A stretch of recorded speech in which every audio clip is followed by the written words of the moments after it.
Bonsoir à tous et chacun et bienvenue à Getting Real with Paula.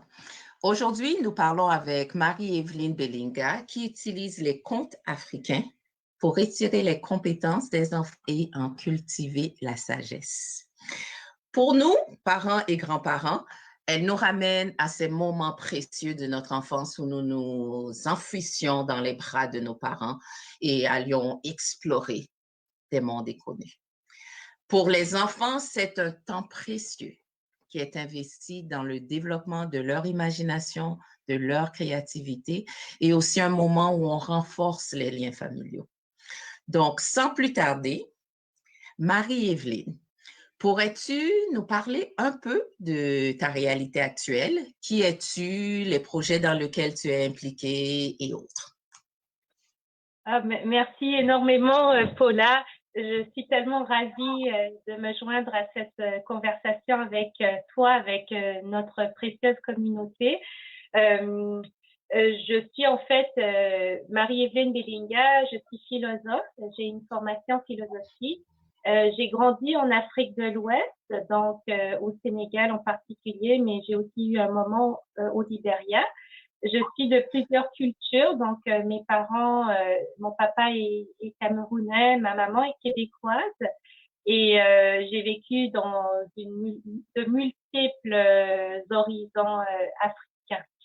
Et en fait, j'ai décidé de fonder l'entreprise en animation parascolaire Penser et grandir pour la vie il y a exactement 3 ans.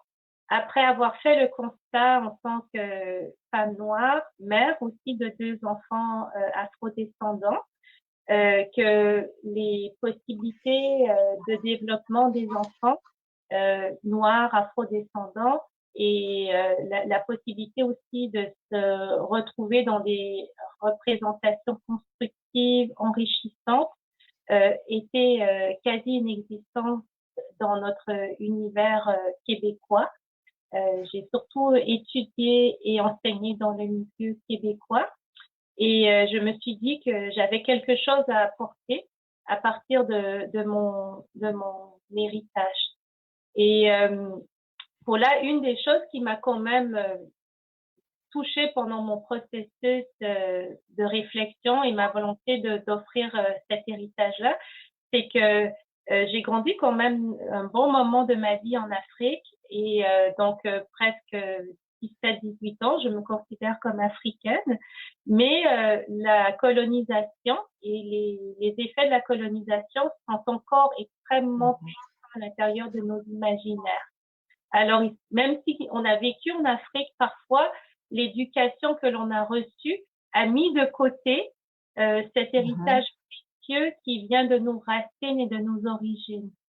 Et donc, c'est un peu ce constat que j'ai fait après plusieurs années d'enseignement de la philosophie, que moi-même, qui était pourtant une héritière des richesses du continent, avait mis de côté, en fait, cette calebasse des sagesses qu'on m'avait transmise depuis mon jeune âge.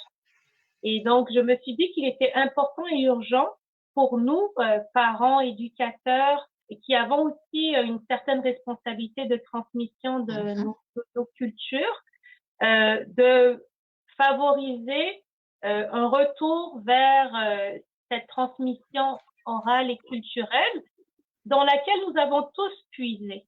Alors, tu le disais avec tellement de tendresse, de richesse. J'en ai eu des frissons, Paula, à quel point on s'enfouissait dans les bras de nos parents, de nos éducatrices, nos mamans, nos grands-mères, et qu'elles ont toujours eu dans notre tradition africaine ou afrodescendante l'envie, le désir de raconter, de transmettre à partir d'images, à partir d'histoires, à partir de symboles.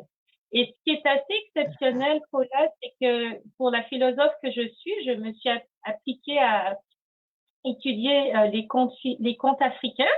Tous les contes ne sont pas philosophiques, mais dans ma perspective, c'est les contes philosophiques qui m'intéressent, et à découvrir que les symboles, les symboliques des contes philosophiques se retrouvent partout où la communauté noire a pris racine. Alors, que ce soit sur le continent africain, mais aussi à travers la triste traversée des personnes noires qui les ont amenées sur le continent américain, il y a des symboliques qui demeurent dans les histoires qui sont racontées. D'où la puissance de ces contes, d'où la puissance de la possibilité de renforcer notre estime en tant que personne noire, d'où la puissance aussi de trouver à l'intérieur de ces contes un aspect thérapeutique et de guérison. Parce que quand on raconte des histoires, non seulement on se libère de certaines peurs à travers les symboliques, mais on donne aussi des outils, des clés pour apprendre à mieux vivre en société, pour apprendre à se défendre par rapport à certains obstacles, mais pour aussi apprendre à s'aimer et à valoriser les valeurs que nos communautés ont continué à cultiver tout au long des siècles et malgré tous les obstacles que nous connaissons et que nous continuons d'affronter comme personnes noires, africaines et afrodescendantes. Merci pour cette façon de présenter ta mission, si on peut le mettre comme ça. Moi, ce qui m'impressionne vraiment dans la conversation, c'est de réaliser qu'il y a tellement de richesse dans ces contes. Et je parle des contes africains dans le contexte où moi, je me rappelle avoir reçu un livre de contes africains. Je devais avoir peut-être une quinzaine d'années. Et je sais que je ne suis pas rentrée dans la profondeur avec laquelle tu vas dans tes réflexions, mais c'était pour moi comme la découverte d'un monde différent. Découverte dans le contexte où c'était pas ce que moi je vivais au quotidien. Donc, de là, tout cet aspect d'imagination, de créativité, de te mettre dans une autre réalité où les choses sont plus simples, mais peut-être aussi plus évidentes. Parce qu'il y a certains apprentissages, quand tu regardes les livres qu'on a maintenant, où on parle des voitures, des ordinateurs, des ci ou des ça distrait des fois du message sous-jacent. Donc, pour moi, le conte africain allait chercher tous ces éléments-là. Et je sais que tu étudies, que tu es en train de faire ton doctorat et que tu as choisi ce sujet-là pour développer, pour apprendre plus. Mais quand tu penses aux enfants, les contes africains, ce que tu essaies de faire passer, parce qu'on sait, comme on dit, en tant que philosophe, je vais aller dans les détails, je vais peut-être prendre chaque phrase et puis les tirer. Mais pour un enfant qui écoute un conte africain, qu'est-ce que ça représente pour toi? Merci énormément, Paula, de mettre en évidence cette dimension de la transmission aux enfants. En fait, d'abord, ce qui est important dans ma méthode, c'est que, et c'est le propos de mes études aussi, c'est que je m'intéresse aux contes philosophiques africains comme pédagogie émancipatrice. Alors, la structure des contes africains est en fait souvent une structure que l'on retrouve de façon répétitive et régulière. On a des personnages qui entrent en relation, qui vont mettre en évidence certains conflits de valeurs ou conflits moraux. Et à travers ces conflits moraux, on va pouvoir dégager une certaine leçon qui va certainement nous conduire à élever notre sagesse. Mais ce qu'il y a d'important à Mhm. savoir dans la tradition des contes africains et pourquoi elle vient rejoindre les enfants, c'est que l'origine de la transmission des contes africains est intergénérationnelle et tu dois le savoir, tu dois le ressentir, Mhm. Paula, c'est-à-dire qu'en Afrique, contrairement à la philosophie occidentale où on avait une perspective dialectique, donc le maître et l'élève, le maître et le disciple, en Afrique, le conte se raconte avec les grands-parents, avec les femmes, les enfants, Mhm. les personnes de tous les âges. Donc, c'est une collectivité qui va entourer le jeune pour s'élever. Donc, l'enfant n'est jamais seul dans son apprentissage intellectuel des sagesses. Mhm. Et il y a une co-construction des savoirs aussi, c'est-à-dire que si l'enfant va prendre la parole pour exprimer une réponse, si elle n'est pas tout à fait orientée vers où le conteur voulait nous mener vers la sagesse, Mhm. une autre personne plus âgée aura la possibilité de continuer à construire à travers cette leçon de sagesse. Le conte africain est plein d'humour, tu dois le Yeah. savoir.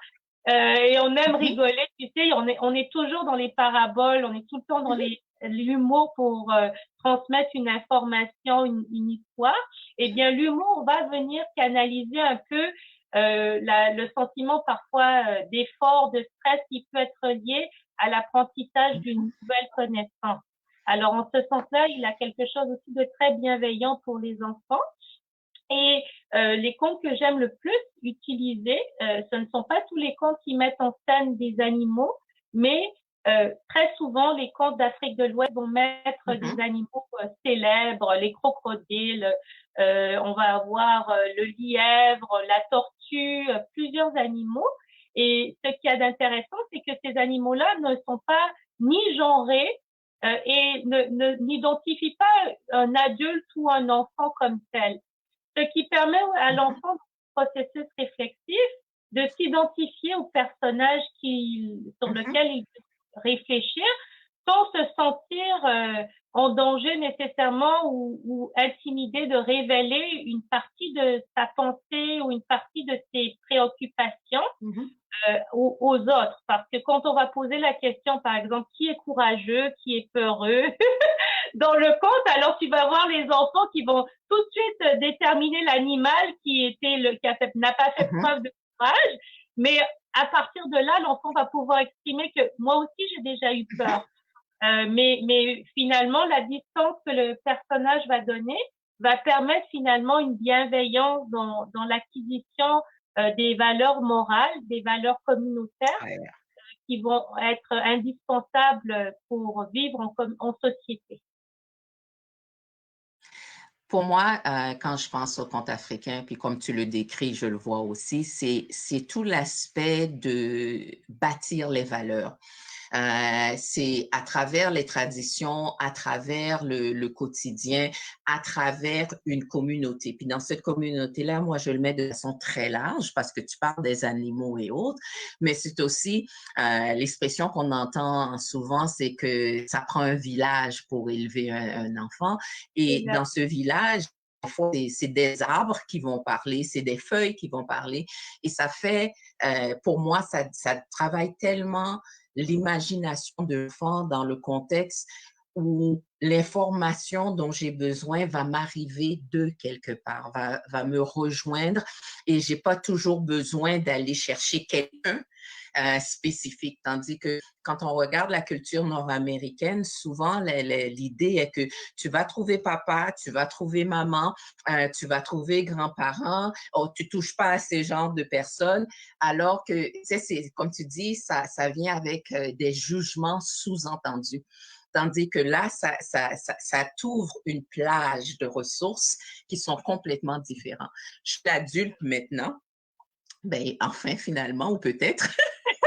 Et ouais, ouais, et encore, des fois, là, c'est la partie où que tu parles à qui que ce soit, des fois, c'est pas là que tu vas avoir ta réponse. Je marche beaucoup dans la nature et des fois, c'est à travers ces éléments-là que tout d'un coup, on dirait qu'il y a une information qui te rejoint et tu peux faire quelque chose. Donc, pour moi, quand je pense conte africain et quand je pense à ce que tu fais, c'est vraiment cet aspect où on amène l'enfant à réaliser que les réserves de savoir et de sagesse sont aussi en lui. C'est pas quelque chose que je vais aller chercher sur une étagère. Oui, je veux rebondir sur ce que tu dis parce que c'est extrêmement important ce que tu dis, Paula. Les réserves sont dans les enfants, mais aussi on n'a pas besoin d'énormément de choses pour stimuler notre réflexion, notre imagination. En vérité, une histoire, on peut la savourer pendant des années. Une bonne histoire, un beau conte qui nous a marqué va être vraiment un compagnon de route ou une compagne de route toute notre vie. Parce que au fil du temps, par rapport à la maturité qu'on va acquérir, on va aller pouvoir certaines informations, certaines connaissances. Ça, c'est vraiment important ce que tu dis. Il y a une dimension spirituelle, évidemment, dans les contes africains. Parce que ce sont des contes des sagesses et quand on parle d'une personne sage, il y a évidemment des valeurs de persévérance, des valeurs de réflexion, d'autonomie, des valeurs de dialogue et d'ouverture qui vont entrer en ligne de compte.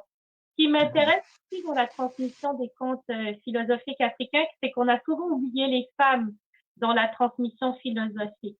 Alors, si on fait l'analyse de tous les représentants de la discipline de la philosophie, que ce soit en Occident, que ce soit en Afrique, on a souvent tendance à rappeler les hommes sages, mais on ne parle pas beaucoup des femmes sages, n'est-ce pas? Et on pourrait même aller jusqu'aux sages femmes qui représentent en fait les piliers, les ressources essentielles de nos communautés qui ont permis à des générations de survivre à l'intérieur de leur culture.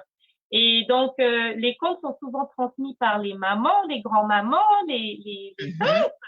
Les femmes ont un rôle immense dans la transmission des sagesses, dans notre héritage. Et voilà, j'ai des frissons quand je te parle de ça. Je crois que nos ancêtres sont contents. Alors, se réapproprier nos contes et se rappeler que nous faisons partie de la communauté des sages et que nous valorisons ces connaissances-là chez nos enfants, chez nos adolescents. C'est aussi continuer à reconnaître la place que les femmes sages, les femmes philosophes ont à l'intérieur de nos horizons, de nos univers. Et on ne choisit pas un conte par hasard, Paula. Et il y a même un proverbe en Afrique qui dit que c'est le conte qui nous choisit. Et c'est la part que tu mets en évidence quand tu dis je marche, je réfléchis, mais je me laisse habiter aussi par la nature et je découvre ma réponse.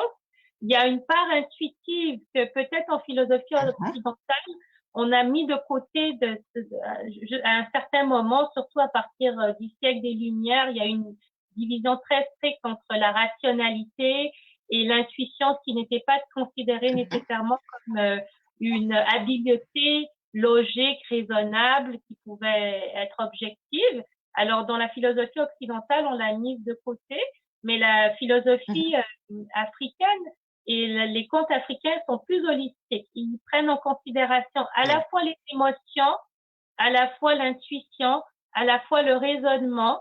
On a aussi parfois d'autres éléments qui vont stimuler la pensée, la rythmique, la musique, les chants, les proverbes, les légendes. Donc, je trouve pour ma part que c'est une façon d'apprendre l'être humain, aussi une façon d'être à la poursuite du sens de la vie, qui est beaucoup plus englobante. Et en ce sens-là, elle prend en considération différents aspects de l'humanité, du petit être humain, si on a des enfants sous notre responsabilité éducative. Et c'est ce qui me plaît le plus. Question pour toi. Oui. Tu as choisi comme auditoire cible les enfants de façon plus large. Est-ce qu'il y a un âge, selon toi, où les enfants répondent mieux ou sont plus impliqués dans dans la dynamique de conte? Alors, je te dirais que les contes sont faits pour les enfants de 0 à 99 ans. Alors, c'est vraiment ce à quoi je crois et tu en es un modèle, c'est ce que tu as dit. Toi, c'est à 15 ans que tu es tombé dans un conte africain et qu'aujourd'hui, tu m'en parles encore après tout le parcours. qu'il a été ton compagnon de vie d'une certaine façon. Je crois qu'il n'y a pas d'âge parce que les bébés qui sont exposés à la lecture, les bébés qui entendent raconter des histoires développent leur vocabulaire, développent leur relation à leurs parents, développent une affectivité. On encourage de toute façon les tout petits à être exposés très jeunes à la lecture ou à l'oralité. Alors, je crois qu'on peut pas perdre de possibilité. Si une famille écoute un conte et qu'il y a un jeune enfant dans ses bras, ne le sortez pas du cercle, s'il vous plaît. Même s'il pleure, pour moi, c'est pas un problème. Et normalement, dans les familles africaines, c'est pas un problème. On vient avec de toute façon, il y a beaucoup d'enfants de tous les âges. Ensuite, par contre, pour développer les habiletés particulières, éducatives, structurées, que je mets en valeur à l'intérieur de mes ateliers philosophiques, parce que en fait, j'initie à la philosophie aussi à travers les contes. Je dirais que ça peut commencer à partir de l'âge du raisonnement, donc 6 ans. 5-6 ans selon la maturité de l'enfant, parce que l'enfant va quand même avoir à prendre la parole, va quand même avoir à exprimer un point de vue selon son niveau, et puis va aussi développer ses habilités logiques et ses habilités, habilités de concentration. Donc, ça demande quand même qu'un enfant soit capable de s'asseoir 30 minutes, qu'il soit capable de respecter son tour de parole. Bien sûr, on va le guider. Et puis, il y a beaucoup de bienveillance et d'amour. Donc, pour les ateliers de contes que je donne à la bibliothèque, par exemple, ou les ateliers qui vont demander plusieurs sessions pour viser certaines habiletés comme le raisonnement, la décision morale, l'autonomie intellectuelle, la concentration, on serait entre 6 et 12 ans à peu près. J'aime vraiment la façon dont tu le présentes dans le contexte où, à prime abord, quand on pense à conte ou bien quand on pense à prendre un livre et puis lire un livre à nos enfants, il y a des gens qui vont peut-être choisir un livre. Oh, ben les images sont belles. Puis moi, je me rappelle quand mes enfants étaient plus jeunes, il fallait que je lise l'histoire. Il fallait que, quelle que soit l'histoire que je lisais à mes enfants, il fallait que du début jusqu'à la fin, que je sois en accord avec le message véhiculé. Et des fois, c'est pas, si tu n'as pas pris le temps d'idée, comment on appelle ça, si on parle, admettons, de la désobéissance dans un contexte, oui, mais on ne mentionne pas qu'il y a peut-être des exceptions à certaines règles dans certaines conditions, ou encore que ça donne l'impression que la seule façon de savoir, c'est d'aller voir maman ou papa. Pour moi, ça laisse le message, ben, est-ce que je peux l'apprendre aussi? Donc, c'est toujours cette exploration, cet étirement, cette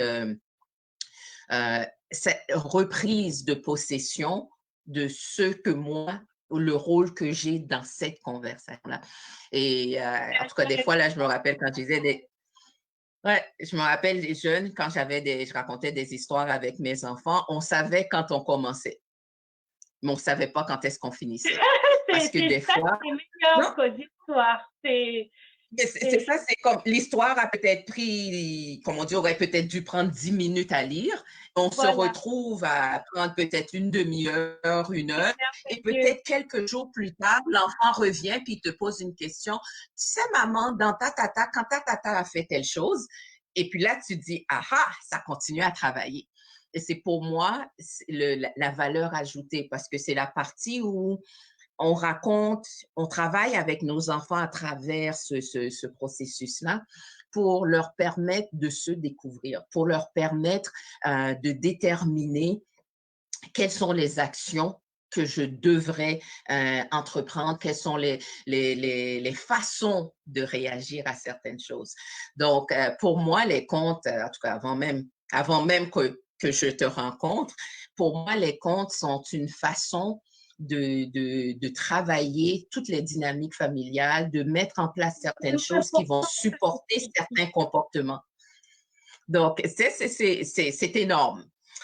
Si je reviens à toi plus spécifiquement, comme tu as mentionné, tu te concentres sur les contes africains pour ta maîtrise, pour ton doctorat, mais en tant que femme, mère et étudiante au doctorat, quelles sont certaines des observations, des leçons apprises ou encore des découvertes faites dans ton cheminement? Parce que tu n'arrives pas à ton histoire, à ton conte comme ah ben OK, on va prendre celui-là. Comme tu dis, il y a une réflexion qui vient avec. Oui, merci énormément. Je suis très émue même quand tu me le dis. Euh, Sincèrement, Paula, le retourner au conte, c'est guérir pour moi. Et c'est guérir pour différents aspects. C'est guérir la petite fille intelligente que j'étais et qui était très seule. Parce que tu sais, dans notre modèle éducatif, qui, à mon avis, n'est pas toujours le meilleur dans l'espace où j'ai grandi au Sénégal, parce qu'il est très calqué du système français occidental. Il y a plusieurs aspects que je n'arrivais pas à intégrer dans cette éducation-là. Je suis une personne très réflexive, mais aussi très émotive, très sensible et aussi qui avait une soif d'autonomie intellectuelle.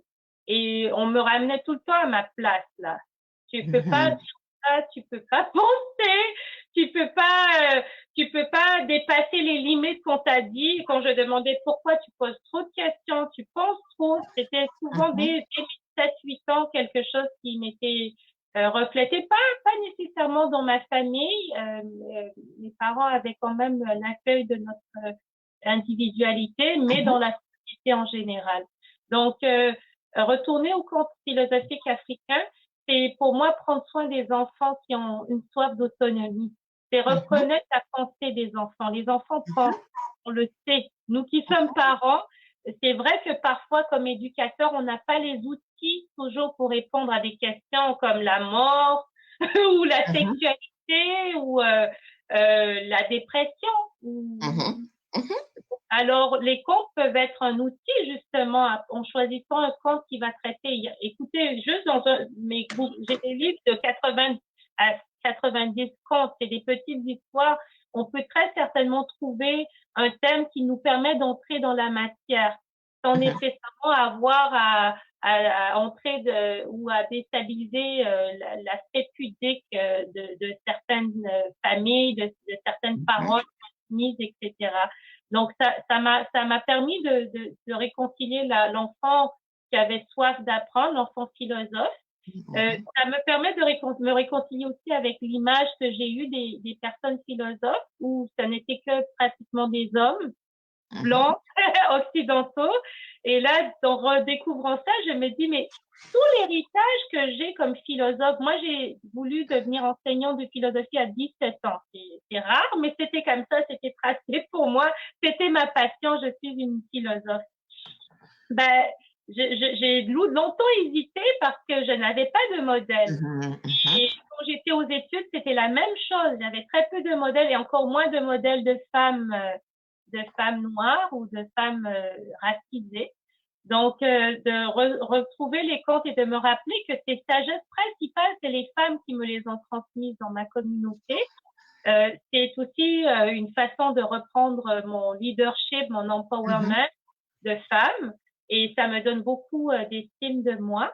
Et puis, ça crée des liens. Regarde, je te rencontre, Paula. Depuis que je pratique le conte philosophique, je me rapproche de ma communauté. Je rencontre des personnes extraordinaires, non seulement dans ma communauté africaine, mais bien sûr, ces contes sont universels. Ils sont offerts et ils sont partagés par toute l'humanité parce qu'ils posent la question du sens, mais ils mettent aussi en valeur une dimension humaine qu'on a un peu perdue avec la technologie et même avec une certaine façon de voir la littératie, c'est qu'on a perdu l'importance de l'oralité. Et pourtant, les légendes, les contes font partie de chaque culture humaine. Les Québécois ont beaucoup pratiqué la transmission aussi à travers l'oralité et les légendes canadiennes québécoises. Et ça me permet donc de connecter avec cette dimension qui appartient à chaque humain et qui ouvre des conversations parce que des fois, j'ai d'autres parents qui sont de différentes cultures qui amènent leurs enfants dans mes comptes, culture latine, asiatique, bon, européenne. Et ils me disent, moi, mes parents me racontaient ça comme ça et ça recrée ce souvenir des moments précieux, des moments chaleureux, des moments humains de l'enfance aussi. Donc, je pense que pour moi, c'est une source de guérison, c'est une source de réconciliation. J'ai vécu de façon très éprouvante l'expérience de la colonisation. Je sais pas pourquoi, mais le fait aussi que je sois métisse, je pense, m'a fait me questionner très jeune sur les effets sur notre imaginaire, les effets sur nos relations. Et donc, de pouvoir me dire que je suis accrochée à une source inépuisable qui date d'avant la colonisation, ça me permet de me dire, même si c'est écrit en français, même si c'est traduit en français, je continue à puiser dans ce qu'était l'Afrique, dans ses origines, dans ce qu'était l'Afrique, dans sa genèse. Et en ce sens-là, je continue à faire vivre cette source à l'intérieur de moi, à l'intérieur de ma famille, à l'intérieur de ma communauté.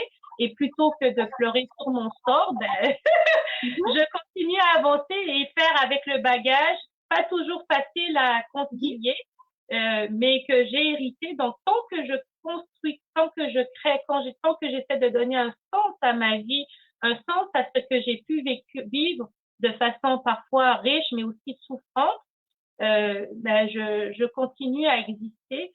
Et c'est ce modèle-là aussi que je tente de transmettre à mes enfants, en leur montrant qu'on peut, à partir de notre volonté de donner du sens à nos vies, trouver des chemins qui nous sont appropriés et qui nous apportent de la joie et du mieux-être.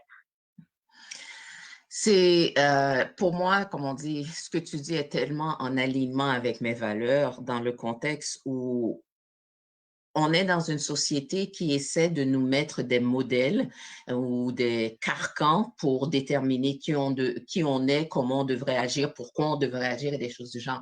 Mais en bout de ligne, en tant qu'être humain, découvrir ce qui est important pour moi donne du sens à ma vie. Et réaliser que je me découvre ou je me définis de l'intérieur et non pas de l'extérieur, ben ça va changer ton regard sur les options et les perspectives qui sont peut-être, qui étaient peut-être applicables dans certaines réalités, mais qui ne sont pas automatiquement les bonnes pour toi. Donc, c'est découvrir ton propre chemin. On est rendu dans en tout cas selon moi, dans un parcours de société où la conscientisation est de plus en plus remis vers l'avant. Et ça, c'est pas pour dire qu'on va éliminer toutes les règles et les lois et tout ça, mais c'est dans le sens comment ça s'applique à moi, pourquoi c'est pertinent pour moi et tous ces éléments deviennent une réflexion. Et le plus tôt que tu commences à le travailler, le plus facile ton parcours va être. Parce que sans le savoir, souvent, on a intégré dans notre jeune âge les défis, les trajets, les obstacles que les autres ont traversés sans même comprendre si ça s'appliquait à nous ou pas. Donc, pour moi, ça va chercher tellement loin l'aspect de fournir ce qu'il y a de mieux à tes enfants pour qu'ils puissent aller au-delà des obstacles qu'on veut, parce que c'est vraiment, pour moi, c'est cet aspect où l'enfant va tranquillement trouver son chemin. Et ça, c'est comme on dit presque tous les contes africains, ça revient toujours à cet espace où tu dois t'arrêter, valider quelle serait la bonne route à prendre. Et c'est jamais, il y a juste une route. Souvent, ça te dit, il y a plein de chemins à prendre et puis comment... C'est tellement vrai et il n'y a pas un mauvais chemin non plus. C'est ça que j'aime de la philosophie. en tout cas dans la compréhension que moi j'en ai, c'est qu'il vaut mieux essayer. Et Ouais. si, justement, en essayant, on peut mieux définir ce qui est préférable pour soi. Et c'est, tu sais, Paula, je viens d'un système éducatif très dur, là. Dès que tu te trompais, c'était vraiment, ouf, difficile, là. Mes enfants vivent autre chose et je suis contente. Mais Ouais. on perdait même la volonté d'essayer, de juste de dire au risque de se tromper parce qu'on avait peur d'être mis un peu à notre place. Et le système universitaire dans lequel j'ai évolué n'était pas tellement mieux non plus. C'était encore, surtout dans le domaine des lettres et de la philosophie, c'est encore un système qui mettait en valeur une pensée universelle. Donc, universelle, mais sans considérer qui a construit ces paramètres de l'universalité, qui a été exclu de ces caractéristiques de la dignité humaine et de l'universalité. Et donc, les contes africains sont pour moi aussi une façon de rappeler à mes enfants, à ma famille, à ma communauté et à moi-même qu'il ne faut pas se limiter à ce qui nous est transmis de façon formelle. Prenons des chemins de traverse. Tu viens de le dire, il n'y a pas un seul chemin. Essayons de nous éduquer nous-mêmes aussi à des sources qui ne sont peut-être pas aussi normatives ou valorisées ou mises de l'avant, mais qui vont aussi nous permettre peut-être de découvrir que derrière ce qui est toujours brillant, il n'y a pas toujours la ressource qui est adaptée à nous. Donc, de ne pas oser en étant accompagné. N'oublions pas que faire de la philosophie, comme tu le dis aussi, Paula, trouver son chemin, surtout quand on est jeune, ça demande une certaine guidance. Il n'y a personne qui est arrivé à la sagesse tout seul. Ça, c'est important que je veux le rappeler et je me suis pas rendue à ce constat toute seule. Et je veux valoriser aussi les personnes exceptionnelles qui m'ont soutenue, reconnue, ma sœur jumelle en particulier, mes enfants quand j'ai voulu sauter dans l'aventure, ma meilleure amie ici à Gatineau qui m'a beaucoup aidée pour apprendre à mieux me présenter parce que j'étais une intellectuelle. Tu es encore. Voilà. L'un n'empêche pas l'autre. C'est ça. Alors, il y avait pas mal de choses. J'ai aussi suivi, j'ai été très humble. Je suis allée suivre il y a 4 ans de ça un cours avec Option Femmes Emploi qui soutient les jeunes femmes entrepreneurs qui veulent partir en entreprise parce que j'ai une entreprise maintenant.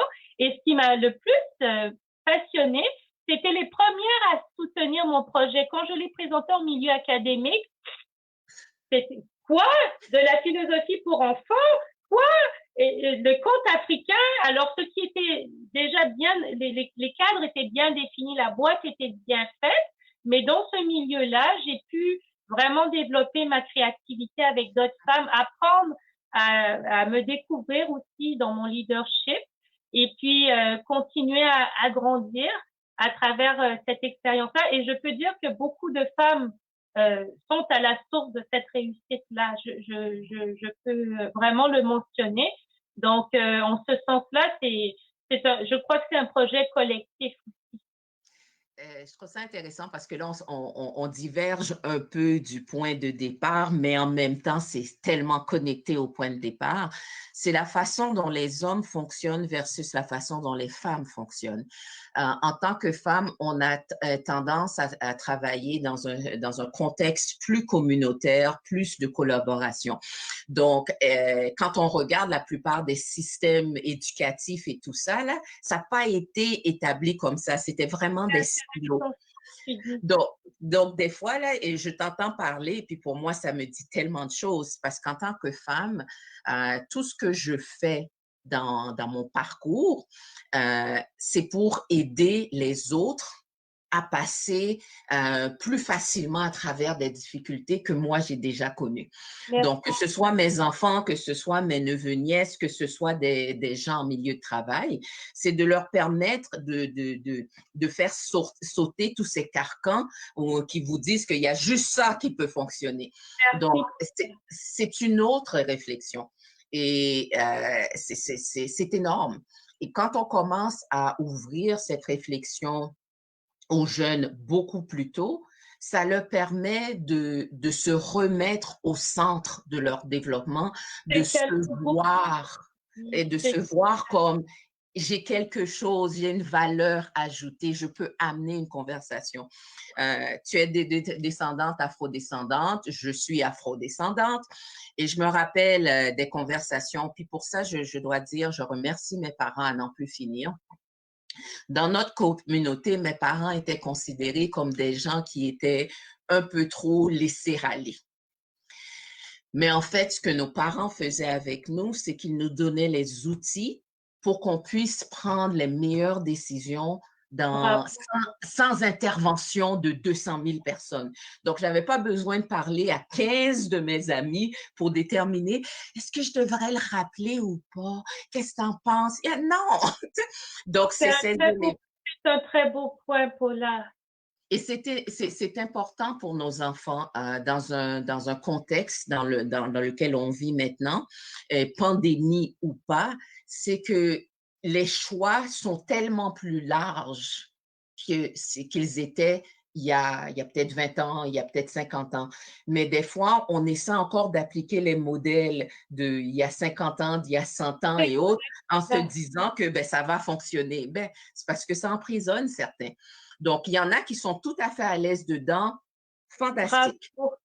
Mais pour ceux qui ont besoin d'avoir des horizons plus larges, mais comment est-ce qu'on leur permet de normaliser ce besoin sans avoir comme on dit, à brimer l'enfant? Parce que pour moi, j'ai été élevée, en tout cas dans la culture plus large, un enfant est fait pour être vu et pas entendu. C'est important ce que tu dis, Paula. Très Dans important. ma famille, c'était pas optionnel. Tu as une opinion, tu as le droit d'être en désaccord avec ce que je viens de dire. On va en discuter et trouver une solution. Donc, ça permet à la personne de se bâtir et de se faire confiance. Parce qu'autrement, tu te retrouves avec des gens qui sont à l'âge adulte puis qui sont encore en train de retourner vers papa, maman, est-ce que je devrais? C'est très important ce que tu dis. C'est vraiment le principe même des ateliers de philosophie pour enfants, c'est de développer l'autonomie intellectuelle. Évidemment, il va y avoir des surprises. Vous développez ça chez les enfants et l'enfant va rester à sa place. Ben non! Chez les miens, vous savez, j'ai une adolescente de 17 ans, je transpire dans l'argumentation. L'élève dépasse le maître. Bon, après, il faut vivre avec ça. Et c'est là aussi que nous, comme adultes, on comprend qu'on continue à grandir et à se développer et qu'on continue aussi à se réfléchir parce que ce n'est jamais fini. De toute façon, quand on devient parent, on l'a bien compris. Chaque étape, chaque enfant nous amène à nous redéfinir notre façon d'éduquer. Mais il faut aussi que chez nous, on développe cette estime de nous. C'est là que vraiment on se rend compte, Paula, aussi dans le travail que tu fais, l'estime de nous, la confiance en nous pour se dire que je donne ces outils-là, mais après, je fais confiance, là. Je vais pas revoir l'enfant toujours ou quand il vient me remettre en question une perspective dans un principe respectueux, je dis à l'enfant que ça fonctionne pas pour cette fois-ci.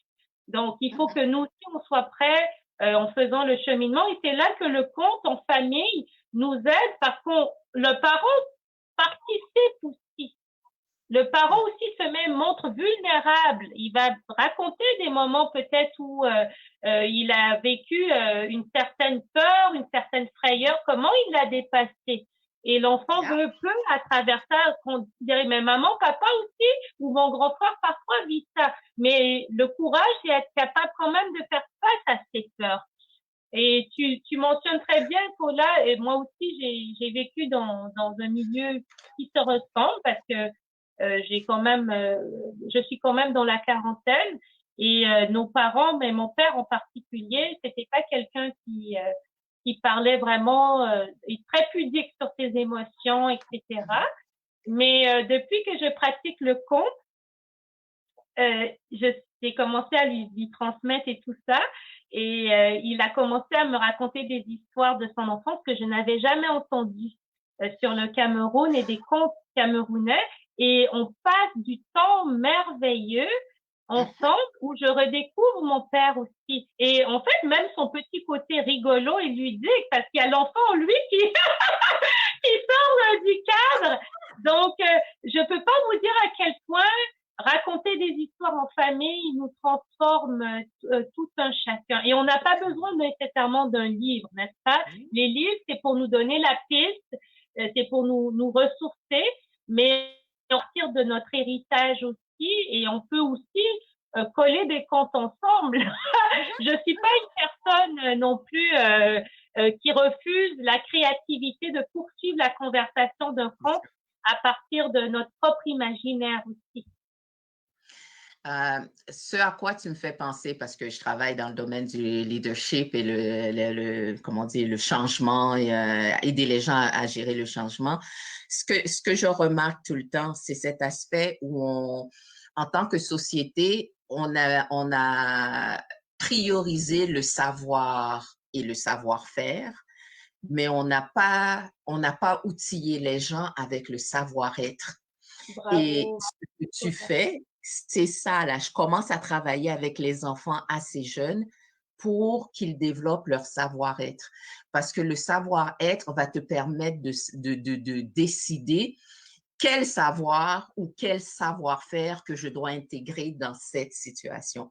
Et c'est énorme. Pour moi, c'est énorme. C'est un changement de perspective complet. Comme on dit, j'ai conscience du temps. Là, je ne veux pas te tirer à n'en plus finir, Non, mais je suis ravie. C'est tellement profond. Je suis ravie de voir à quel point, en plus, c'est en résonance dans ta pratique, dans la pratique de plusieurs personnes dans nos communautés. Alors, je me sens juste enrichie, Paula. C'est numéro un. Et tu sais, des fois, on ne fait pas de lien automatique avec différentes activités, mais moi, ce que je trouve le plus dommage de nos jours quand on utilise la technologie et surtout quand on introduit la technologie auprès des enfants tôt, c'est qu'on les empêche de développer cet aspect de savoir-être, cet aspect de qui je suis et comme on dit, quelles sont ces choses qui me définissent moi et qui me permettent d'avoir ce sens d'alignement. Donc, c'est tout ça, là, comme on dit, je t'entends parler, puis je sais qu'on avait une connexion, mais en même temps, c'est comme, oh mon Dieu, c'est tellement plus clair, tellement plus clair. Trop profond pour certaines, certaines, mais en même temps, c'est la partie où le vécu, comme tu dis, tu es maman d'adolescent et moi, tu m'as jeune adulte et j'ai vu le processus, j'ai vu ce que tu as mis en place et ce que ça peut créer vers l'avenir. Et puis, comme tu dis là, oui, les enfants nous étirent. Je suis une meilleure personne pour les enfants qui m'ont obligée à remettre en question certaines choses. Donc, pour ça, c'est comme tu dis, je trouve ça fantastique encore de savoir que les parents font partie de cette conversation. Parce que ce que ça crée, en plus de tisser de meilleurs liens au sein de la famille, ça permet aussi aux parents de créer ces liens où je n'ai pas l'impression que mon enfant et moi, on ne se connaît pas. Voilà. Parce que là, maintenant, on évolue ensemble et ils vont revenir vers moi et c'est réaliser que je n'ai pas à être la personne qui sait tout. Tout ce que je dois être, c'est la personne qui ouvre la voie pour qu'on découvre ce qui vient après. Et sur ce, Paula, je voulais aussi dire de façon très humble que je ne me suis pas rendue là sans erreur. Oh ben. Et aussi que j'ai vécu un choc très culturel avec mes enfants et je pensais pas le vivre parce que ma maman est québécoise, mais ma mère est socialisée comme une Africaine puisqu'on a vécu, ils ont vécu plus longtemps que moi encore en Afrique et c'était quand même les valeurs africaines qu'on portait à l'intérieur de notre foyer, même si ma maman avait aussi transmis des valeurs québécoises. Et j'ai eu un choc culturel quand mes enfants commençaient à aller à l'école. je ne me repérais pas dans la façon dont on transmettait aux enfants. J'étais très stricte et très rigide, entre guillemets, dans le sens où je n'avais pas appris à naviguer avec ma nouvelle culture pensant que je savais. Mais ça, c'est le défi de plusieurs adultes. Je pense savoir. Et la première nous guide des fois pour le deuxième. On fait parfois mieux avec le deuxième parce que l'autre a tout pris, là. Donc, ma fille, mais une chance, ma fille n'est pas une jeune fille qui prend tout pour acquis, donc j'ai dû grandir avec elle. Mais depuis que je fais les contes, ce qu'ils ont découvert, c'est qu'ils ont vu comment j'ai construit de tout. À partir de quelque chose qui n'existait pas pour moi comme entrepreneur, je suis retournée sur les bancs d'école, j'ai questionné et j'accepte aujourd'hui qu'ils donnent la contribution qu'ils veulent. Donc, ma fille, parfois, elle m'accorde la possibilité de faire un compte avec moi. Je suis tellement heureuse et je la remercie. Mais souvent, elle aime les illustrations. Donc, elle s'implique dans l'activité en faisant des illustrations pour les enfants. Et ça, c'est communautaire. C'est transmettre des valeurs à partir de qui on est. Mais je ne lui impose pas plus maintenant de me dire, mais écoute, avec la culpabilisation, tu pourrais faire ça pour les autres. Non. Qu'est-ce que tu veux donner? Comment tu veux le donner? Et les enfants me demandent maintenant les illustrations. Je suis pas très talentueuse en art, là, pour ça. Et où sont les illustrations de Gabriel? Ça, et mon garçon, lui, il accepte régulièrement de m'accompagner pour les nouvelles sessions de contes. D'abord, je me sens plus en confiance quand j'ai mon jeune homme avec moi. Je sais qu'il est présent, qu'il a un regard qui va peut-être aussi apporter une contribution dans le dialogue. Et il a aussi parfois des amis qui s'intègrent parce que c'est exactement son groupe d'âge. Donc, il passe un moment agréable avec d'autres enfants de son âge. Et donc, c'est un peu comme ça que j'ai découvert que quand nous, on va de l'avant pour aller un peu avec ta perspective, tout suit. Si nous, on s'aime, si nous, on a le confiance en un projet, si nous, on se met à la tâche, les enfants, ils nous observent et ils rejoignent. On n'a pas besoin d'imposer quoi que ce soit. Ils rejoignent quand c'est bon, quand c'est doux, quand c'est lumineux, quand c'est plein d'espérance. Parce que ce que je t'entends dire, c'est qu'à travers tes contes, tu changes les conversations et les dynamiques familiales. Oui. C'est énorme. C'est énorme. Oh mon Dieu, comme tu dis, j'ai des frissons. Je suis contente. Je te poserai peut-être une ou deux autres questions. D'accord, avec plaisir. Quel serait le message clé et ou ta citation préférée que tu aimerais partager avec les personnes qui écoutent ce segment? Partager des contes, des histoires en famille et y réfléchir. C'est tout ce que je souhaite à notre humanité, prendre du temps en famille, prendre 15 minutes, 20 minutes, que ce soit un conte africain, que ce soit une histoire qui nous plaît, pour la transmettre oralement aux membres de notre famille et exprimer nos émotions autour de cette expérience, exprimer aussi nos réflexions autour de cette expérience. C'est un outil qu'on peut transporter partout, qui ne coûte rien et qui, en fait, transforme non seulement les dynamiques familiales, mais nous permet de connecter avec notre humanité au sens le plus profond du terme. Et en ce sens-là, pour moi, c'est un exercice spirituel tout simple et qui peut, je pense, transformer nos communautés. Définitif, définitif. Oh, mon Dieu, j'adore, j'adore, j'adore, j'adore. Donc, comme on dit, comment est-ce que les gens intéressés peuvent te contacter ou participer à tes futures activités? Alors, merci, Paula. Alors, j'ai une page Facebook toute simple. C'est au nom de mon entreprise. C'est Penser et grandir pour la vie. Donc, il suffit de taper dans le moteur de recherche Penser et grandir pour la vie. Je mets à jour toutes les activités qui ont lieu dans la région ou au-delà. J'ai aussi une adresse courriel, penser et grandir gmail.com. Donc, toutes les personnes qui veulent avoir des informations, qui n'ont pas eu le temps de noter la page Facebook, ça va être transmis en m'écrivant. Et habituellement, si on surveille le calendrier des activités de la ville de Gatineau, à chaque saison, j'offre une session de contes pour enfants 9-12 ans. Alors, les personnes peuvent s'inscrire au conte philosophique africain pour enfants. Notre session d'hiver va commencer probablement autour de la vingtaine de janvier. Donc, je pourrai mettre l'information à jour sur mon site, surveiller aussi les publicités de la bibliothèque de Gatineau à ce sujet. Et j'ai une super nouvelle. Je suis associée au Black Mom, alors une organisation, un groupe formidable qui existe ici à Gatineau depuis quelques années et qui a été créé par Nerline et en fait qui met en valeur l'entraide, le partage des mamans à l'intérieur de notre communauté ici, des mamans noires, Black Mom. Donc, nous allons faire un conte philosophique africain gratuit pour les familles de 14h à 15h. Il suffit de s'inscrire à la page Facebook Black Mom Care Gatineau. Effectivement, c'est une activité qui est réservée aux mamans africaines afrodescendantes, mais j'offrirai d'autres contes, bien sûr, à toute la communauté. Il faut comprendre que comme personne africaine afrodescendante, on a vraiment besoin de moments à nous pour nous ressourcer, pour grandir, pour nous développer.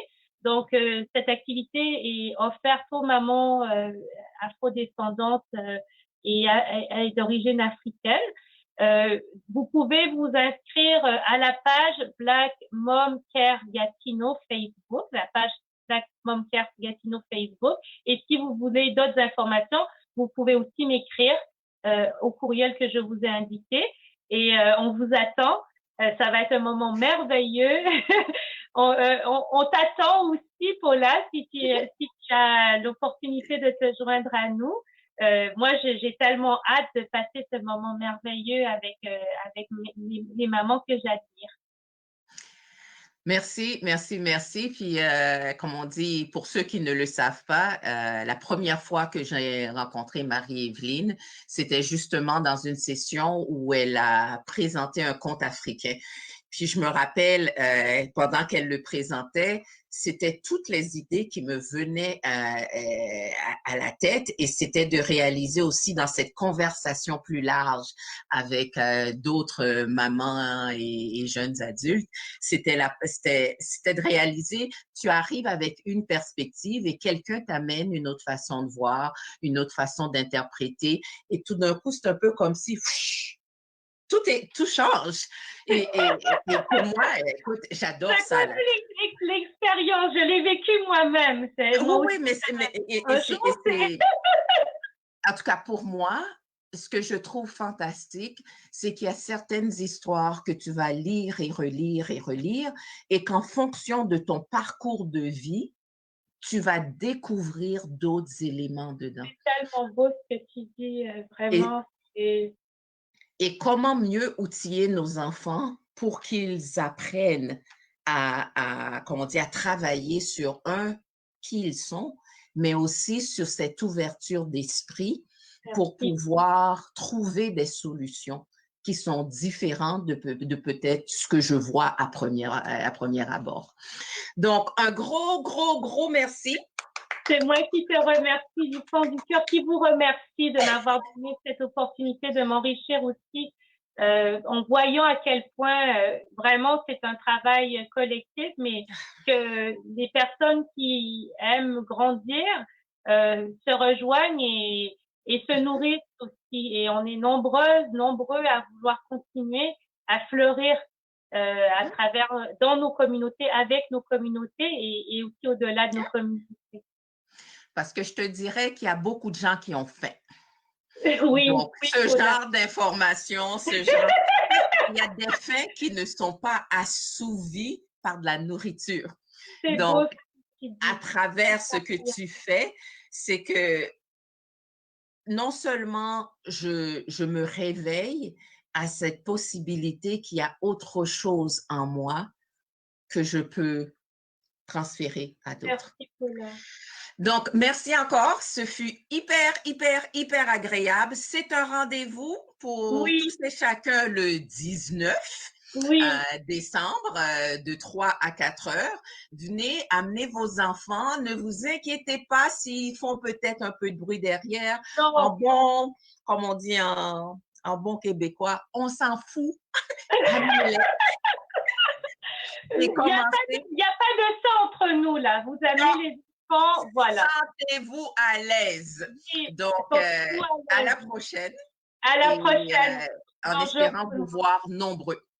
Merci. Plaisir.